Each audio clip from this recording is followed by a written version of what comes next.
Dikit-dikit bid'ah, dikit-dikit bid'ah. Hoi, hoi, nggak ada zaman Nabi bid'ah. Dirimu zaman Nabi juga nggak ada, berarti dirimu bid'ah. Ngono lho, mangkel aku. HP-mu itu juga bid'ah, bantingan. Kanjeng Nabi gak tahu chattingan, Kanjeng Nabi gak tahu visian.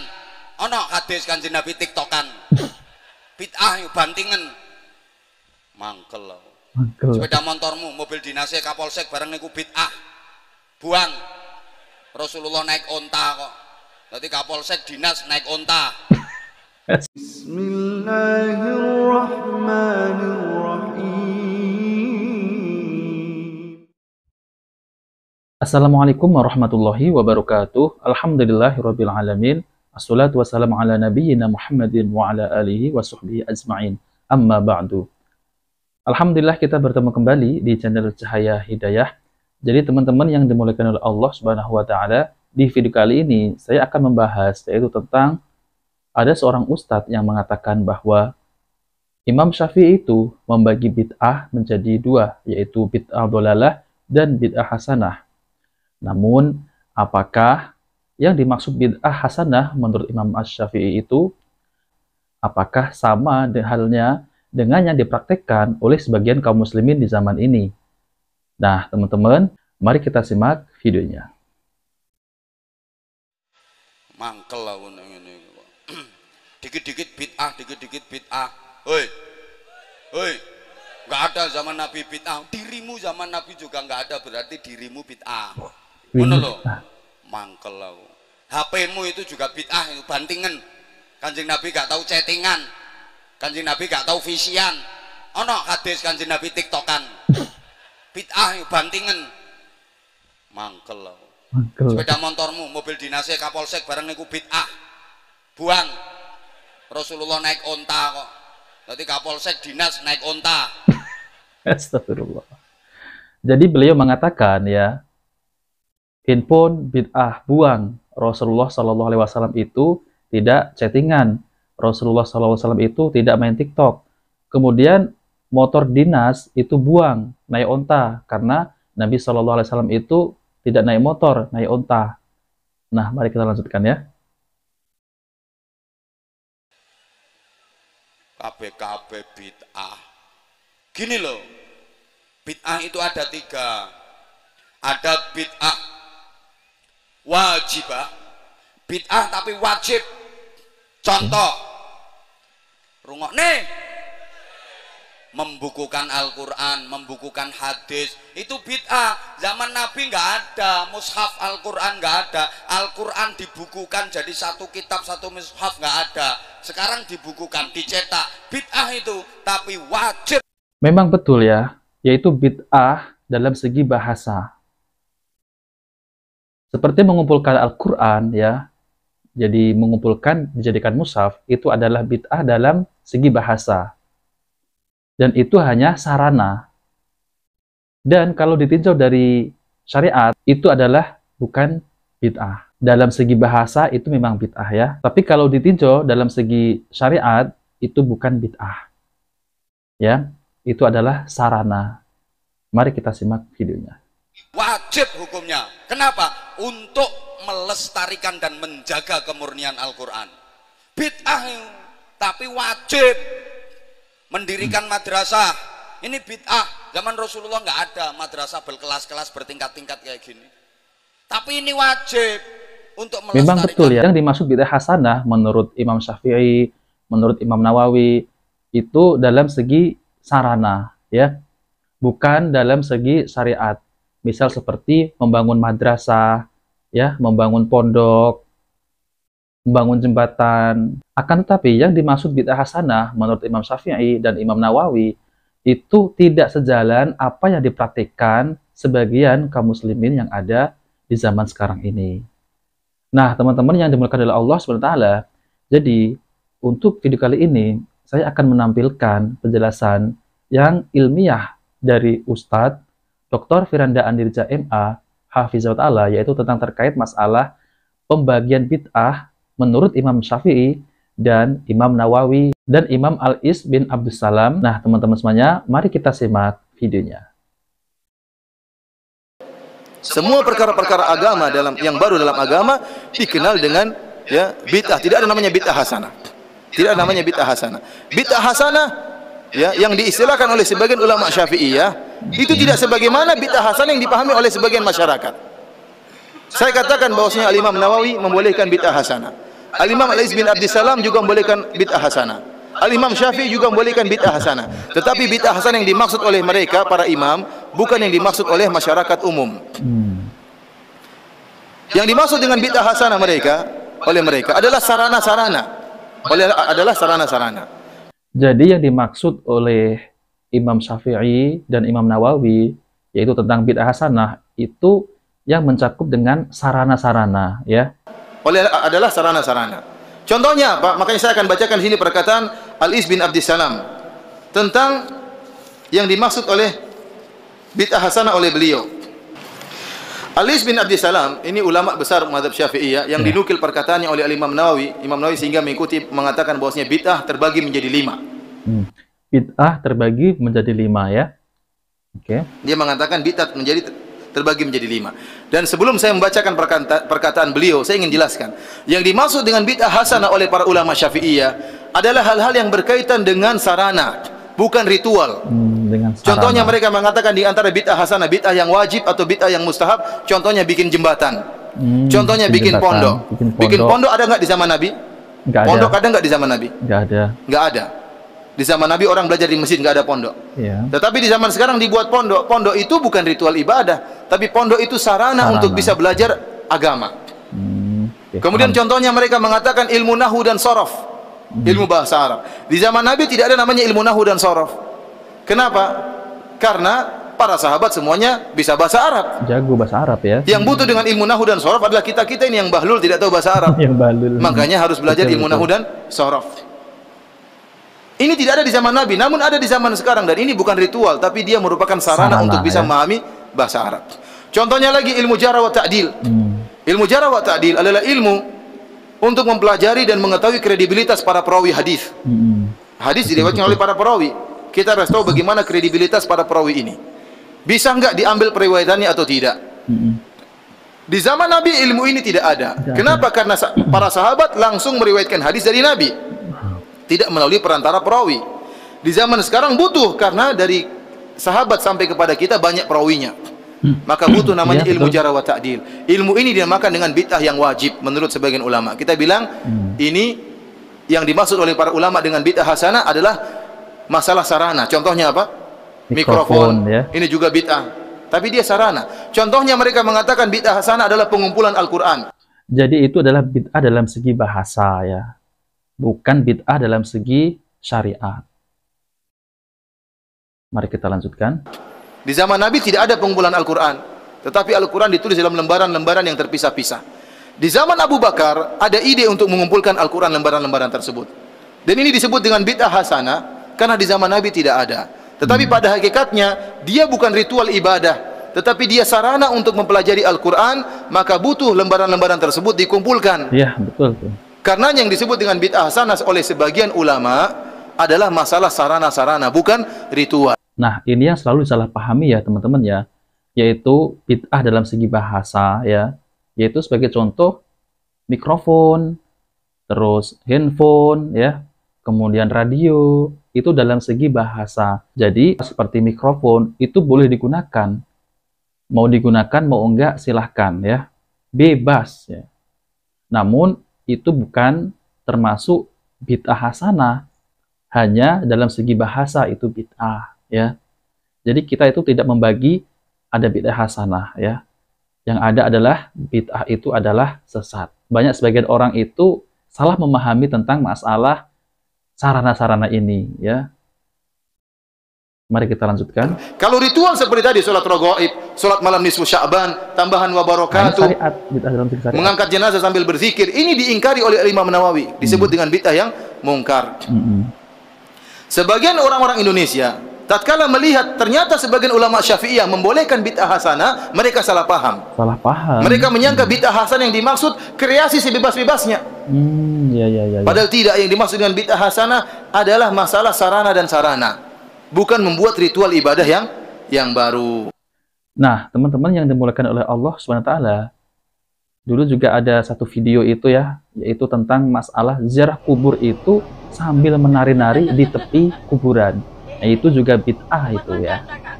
Itu tidak pernah dilakukan oleh Nabi Shallallahu alaihi wasallam dan para sahabat. Kalau ziarah kubur itu kan mengingat kematian ya. Namun kenapa ziarah kubur malah menari-nari sufi itu yang muter-muter itu di sisi kuburan? Nah, itu juga termasuk bid'ah ya. Mari kita lanjutkan. Ya.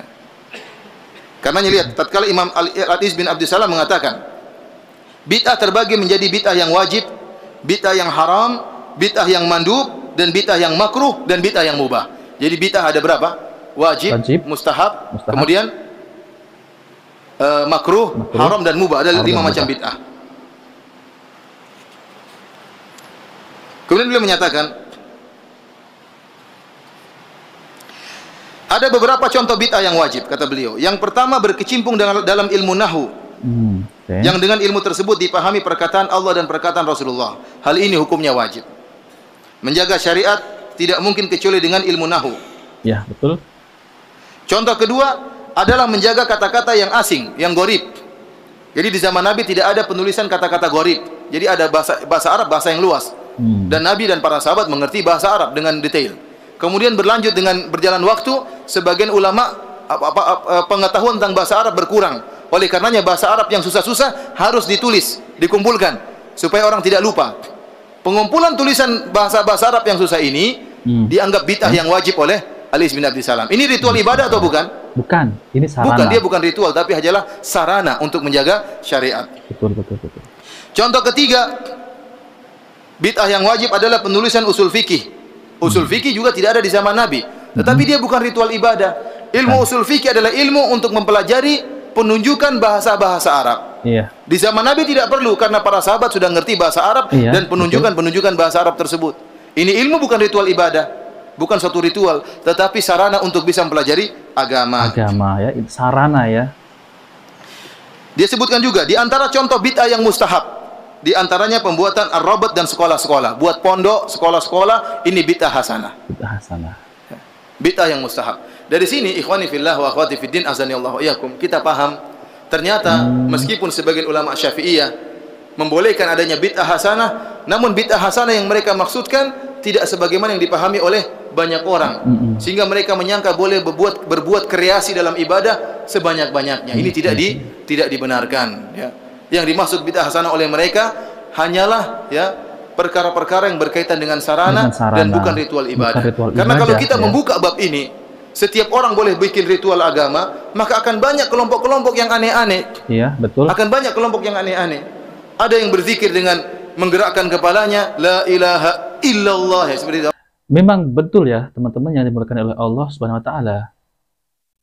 Jadi kalau salah memahami tentang yang dimaksud oleh Imam Syafi'i yaitu ada bid'ah hasanah, itu malah disalahpahami dengan membuat ritual-ritual baru dalam agama. Bahkan ada sampai yang zikir sambil muter-muter ya. Kemudian ada yang zikir sambil bermusik gitu ya, main musik. Nah, maka dari itu banyak inovasi-inovasi yang muncul karena salah memahami apa yang dimaksud bid'ah hasanah menurut Imam Syafi'i dan Imam Nawawi dan Al-Is bin Abdussalam ini ya. Padahal para imam tersebut itu yang dimaksud bid'ah hasanah itu adalah berkaitan dengan sarana-sarana, bukan dengan ritual ibadah. Itu ya. Jadi ini adalah penjelasan yang sangat detail sekali lah, yang sangat mudah dipahami, dan semoga Allah memberi petunjuk untuk kita semua ya, untuk menjaga kemurnian Islam dan untuk mengamalkan sunnah Nabi Shallallahu Alaihi Wasallam. Mari kita lanjutkan ya. Illallahnya harus begini. Kenapa begitu? Enak saya rasakan kalau kenapa kalau saya illallah sebelah kiri enak atau tidak ya? Orang juga ya. Oleh karena saya katakan bid'ah hasanah semuanya relatif, tidak ada yang absolut. Beda dengan syariat. Kalau syariat Islam, salat berjamaah semua sepakat itu baik. Bersedekah semuanya sepakat itu baik. Salat malam semuanya sepakat itu baik. Tetapi bid'ah hasanah pasti ada khilaf. Contohnya seperti kalau bid'ah hasanah Kenapa dikatakan relatif? Karena dia baik menurut sebagian orang. Menurut kreator bid'ah tersebut baik. Tapi menurut yang lain tidak baik.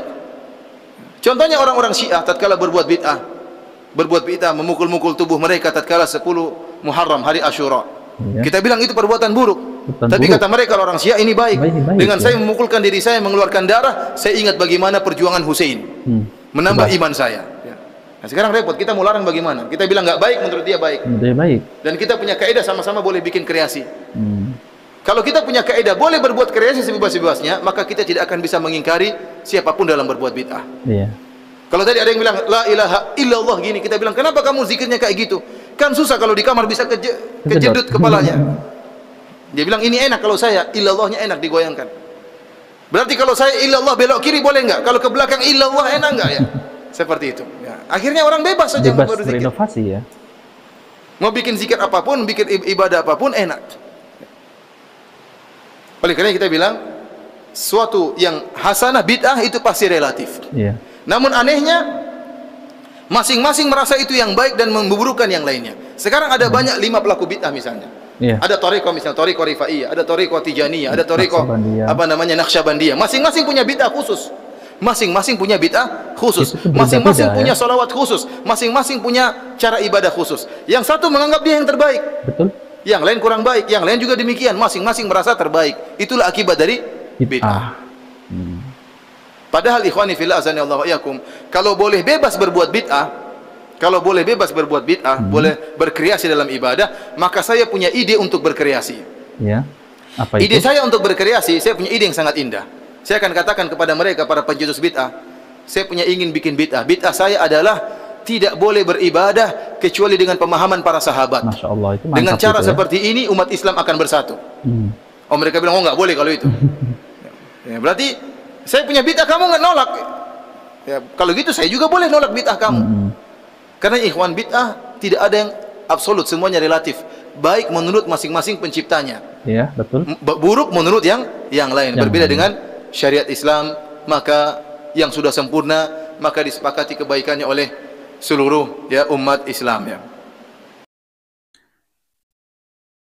Alhamdulillah, teman-teman yang dimuliakan oleh Allah Subhanahu wa taala, kita sudah mendengarkan penjelasan yang sangat detail sekali, yaitu penjelasan tentang masalah bid'ah yang disalahpahami oleh sebagian kaum muslimin, yaitu bahwa Imam Syafi'i membolehkan bid'ah hasanah, kemudian Imam Nawawi juga membolehkan bid'ah hasanah, dan Imam Al-Is bin Abdus Salam juga membolehkan bid'ah hasanah. Namun, bid'ah hasanah yang disebut itu bertolak dengan apa yang dilakukan di zaman sekarang ini. Kalau menurut Imam Syafi'i tentang bid'ah hasanah itu adalah sebagaimana, yaitu mengumpulkan mushaf Al-Quran ya. Itu adalah sarana, bukan ritual ibadah. Kemudian membuat pondok, membuat madrasah, itu adalah sarana, bukan membuat ritual ibadah. Itu yang dimaksud oleh Imam Syafi'i. Namun, sebagian kaum muslimin salah memahami tentang yang dimaksud oleh Imam Syafi'i, yaitu mereka malah membuat bid'ah dan berinovasi sebebas-bebasnya mungkin. Nah, teman-teman yang dimuliakan oleh Allah SWT, lalu, bagaimana tentang perkataan sahabat Nabi SAW, yaitu Umar bin Khattab, yaitu mengumpulkan kaum muslimin mengerjakan sholat tarawih berjamaah. Nah, saya akan bacakan sedikit ya. Adapun sholat tarawih yang dihidupkan kembali oleh sahabat Umar, maka dia bukanlah bid'ah secara syar'i.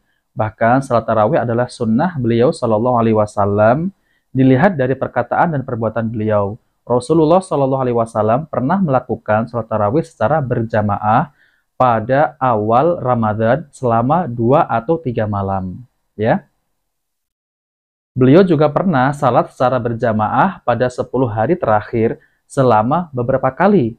Jadi sholat tarawih bukanlah bid'ah secara syar'i, ya. Sehingga yang dimaksud bid'ah dari perkataan Umar bahwa yaitu sebaik-baik bid'ah adalah ini. Jadi Umar itu mengumpulkan sholat tarawih berjamaah. Kemudian sahabat Umar itu mengatakan sebaik-baik bid'ah adalah ini, ya, yaitu bid'ah secara bahasa, ya, bukan secara syar'i, ya. Bid'ah secara bahasa itu lebih umum, termasuk kebaikan dan kejelekan, karena mencakup segala yang tidak ada contoh sebelumnya, yaitu misal handphone, radio, mikrofon, itu bid'ah secara bahasa, bukan secara syar'i, syariat. Ya, jadi boleh menggunakan handphone, boleh menggunakan YouTube. Saya sering mengulang-ulang ya. Perlu diperhatikan bahwa Rasulullah Shallallahu Alaihi Wasallam telah menunjukkan, dianjurkan atau diwajibkannya suatu perbuatan setelah beliau wafat, atau menunjukkannya secara mutlak. Namun hal ini tidak dilakukan kecuali setelah beliau Shallallahu Alaihi Wasallam wafat. Maksudnya dilakukan oleh orang sesudah beliau Shallallahu Alaihi Wasallam. Maka boleh kita menyebut hal-hal semacam ini sebagai bid'ah secara bahasa. Begitu pula agama Islam ini disebut dengan muhdas bid'ah, sesuatu yang baru yang diada-adakan. Sebagaimana perkataan utusan Quraisy kepada Raja An-Najasyi mengenai orang-orang muhajirin. Namun yang dimaksud dengan muhaddas bid'ah di sini adalah muhdas secara bahasa, karena setiap agama yang dibawa oleh para nabi rasul adalah agama baru. Nah, teman-teman yang dimuliakan oleh Allah SWT, yaitu perkataan Umar itu adalah bid'ah dalam segi bahasa, bukan dalam segi syariat ya. Dan sholat tarawih itu pernah dilakukan oleh Nabi Shallallahu Alaihi Wasallam ya, yaitu dengan para sahabat berjamaah pernah. Lalu bid'ahnya di mana ya? Adapun sahabat Umar adalah Khulafaur Rasyidin ya, yaitu kita berpegang teguh dengan sunnah Nabi dan sunnah Khulafaur Rasyidin. Nah, itu jawabannya ya teman-teman ya. Jadi sholat tarawih itu yang dilakukan oleh sahabat Umar berjamaah itu bukan bid'ah. Namun sahabat Umar mengatakan sebaik-baik bid'ah ini itu dalam segi bahasa. Masya Allah ya, semoga kita itu diberi hidayah oleh Allah Subhanahu Wa Taala dan diberi kepahaman tentang sunnah Nabi Shallallahu Alaihi Wasallam dan menjauhi dari perkara-perkara yang baru dalam agama. Nah, teman-teman yang dimuliakan Allah Subhanahu wa Ta'ala, semoga ini bermanfaat. Jika video ini bermanfaat, jangan lupa like dan subscribe di channel Cahaya Hidayah. Wabillahi taufiq wal hidayah. Wassalamualaikum warahmatullahi wabarakatuh.